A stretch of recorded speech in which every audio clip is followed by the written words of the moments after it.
بس دلته کې موږ خمس د امرسو د غونځاخو د مټیانو دکان ته راورسېدو او ملګری مې ورکوس چې هغه ویل چې صبر وکړه زه ترې راخلم. سلامونه ټولو یاران دوستان ته. نن را باندې سترګې پټې پټې وي او سر کې د خوبه را پاسېدلو ما ډاکټر ته ډایرکټ مې نظر په احسان الله پرېوتو. د احسان الله سره مې ګپې شپې لګولې چې په دې کې زما د بل پارټنر ښه په خیر او په خوشحالۍ سره راورسېدو. موټرسایکل ته ورسره راوختم. ما ته ویل چې دلته خو پېټرول نشته، بډا کم پېټرول په موټرسایکل کې واچول او د هغه ځای نه راووتلو ځکه چې موږ به اوس ځان رسو د کار ځای ته. خو په دې کار کې چې موږ کوم ځای ته ځو نو دا د منظري بابا د کوټ بازار سره نږدې چې کوم کار موږ نیولی که د دې نه مخکې ویډیوګانې تاسې نه کتلي لازمي وګورئ ځکه ډېره ښکلې او مزېدارې ویډیوګانې جوړې شوي دي. خو د هغې نه پس چې کوم دی په دې کار کې زموږ نن تقریبا 4مه ورځ ده د خیره سره چې یو چا ته هم پکې کړی بل به پکې شروع کوو. نو په دې ځای کې ما ته رایاد شو چې یاره موږ ډایمنډ راغیستې نو بالکل هم وله راغیستې او روان شو د کار په تګل کې چې ډېرو ښکلو لارو خوندورو ځایونو نه موږ تېرېدلو. خو چونکې زما د موبایل کوالټي وه تاسو نن ما ته وایئ چې زما د موبایل دا ساده کیمره ده دا څنګه ده ځکه چې دا ویډیو وداوټ ایډیټینګ زه اپلوډ کوم. په مو ویډیو کې زه ایډیټینګ ډېر زیات نه کوم. خو زمونږ د چینل سره لازمي سبسکرایب کړئ او مخې کې نورو رونو ته در سره شیر کړئ. تر دې چې موږ د کوټ هغه شنو غرونو مزیدار او خوندور ځایونو ته رانږدې شولو چې د تعریف محتاج نه دی، چې ډېر زیات ښکلي شینکي او ډېر زیات مزیدار ښکلي روډونه او ښکلي موړونه پکې موجود دي. چې دې ځای ته څنګه موږ په موټرسایکل همیشه دپاره دا سفر چې تاسو په موټرسایکل کوئ نو د دې خوند یو پاډه بل شي. خواوشا علاقې او کلي چې کوم ځای د دې اوچتې ځای نه ډېر زیات مزیدار او ډېر زیات ښکلي ښکاري. خو دا غرونه پکې ما بیا بار راړول زما غریزه علاقه نه ده خوښه او کم خلک چې د دې ځای اوسېدونکي دي نو هغوی راته په کامنټس کې ووایي.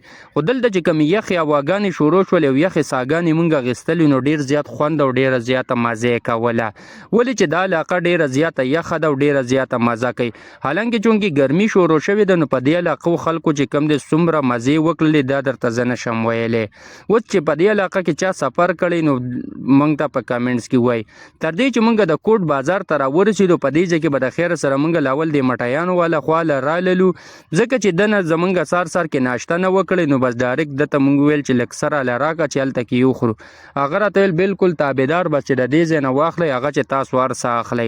موږ ویل صحیح ده بس د هغه ځای نه هم څه امرسي ورسره واخیستل او بس ډایرکټ د کار ځای ته روان شولو.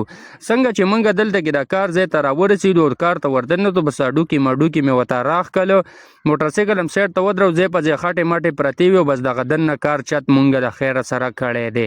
فاینل کړی هم نه دی خو 2-3 لاسه کټۍ مو له کړی نه بول د خیره سره پیلینګ میلینګ وکړو بس باره چت هم چې کوم دی د لږ ځای پکې پاتې و بس دغه ځای هم را شروع کړو خیره سره. اوس تاسو دا ونه وایئ چې یاره تاله په خپله باندې د ماشین چلولو چل نه درځي که څنګه نو دا واخلئ د ماشین چلول. زه په خپله باندې هم شکر الحمدلله د رګړۍ ښه چیمپین استاد یم. تر دې چې موږ په دې ځای کې دا کټیانې مټیانې ختمې کړې او تاسو لیدلی شئ چې دا بل پارټنر مې بار شروع کړی ده. په دې ټیم کې د روټۍ ټیم شو موږ روټۍ موټۍ وخوړله کاسې ماسې پلیټونه ملیټونه هم هر څه الټه کړل مکمل هم وله صفا کړو بوتل موتل هم پسې څکړی مالک رنګ وکړو ویل تاسو له ما چای تیاره کړې به چای راولېږله ښه دود پتي او مزېدار او خوندوره چای وه چې دلته کې مې ته یو مس یو شړوت شانته کې ویستو ګوټ مې ته وکړو چې ډېر زیات خوند یې راکړو مکمل یې راله دماغ فرش کړلو. نو تاسو کم د چیو شوقیان یې هغوی راته لازمي په کامنټس کې وایي. د هغې نه پس هم چې کله چوټي وکړه نو په دې کار کې ډېر زیات پیلینګ هم وله شروع کړو بلکې زما د بل پارټنر وله شروع کړو. خو تر دې چې موږ د هغه ځای نه پیلینګ میلینګ ختم کړو چوټي م وکړه ډایرکټ خپل ډګډګي ته راوختو ښه په سور باندې او په خوندورې طریقې سره د هغه محلې نه راووتو. د هغه ښکلي شینکي او ښکلي ځایونو ته راورسېدو چې کوم دا کوټ مشهور دی په دې غرونو باندې ځکه چې د دې ځای هواګانې ډېرې زیاتې مزېدارې او خوندور علاقې دي. خو زما په دې وجه باندې خوښ دی چې یخوالی پکې ډېر زیات دی ځکه زمونږ کور طرفونو ته چې لږ لاړ شي نو بیا پکې څه لږه ډېره ګرمي هم شروع شي. خو د دې ځای خلک ته به زه ډېر خوش قسمته ووایم ځکه چې خوندورو علاقو کې اوسېږي.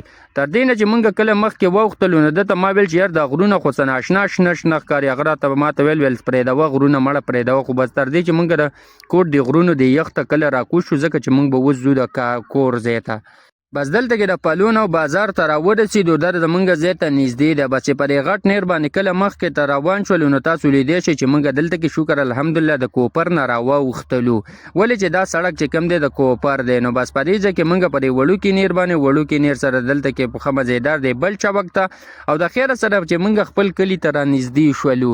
نو زه به په دې ځای کې د خپل ولاګس ختم کړم. انشاءالله میلاویږو به پر روان ولاګس کې. د الله په امان، الله م خوشحاله ساته. تھینک یو آل فرینډز.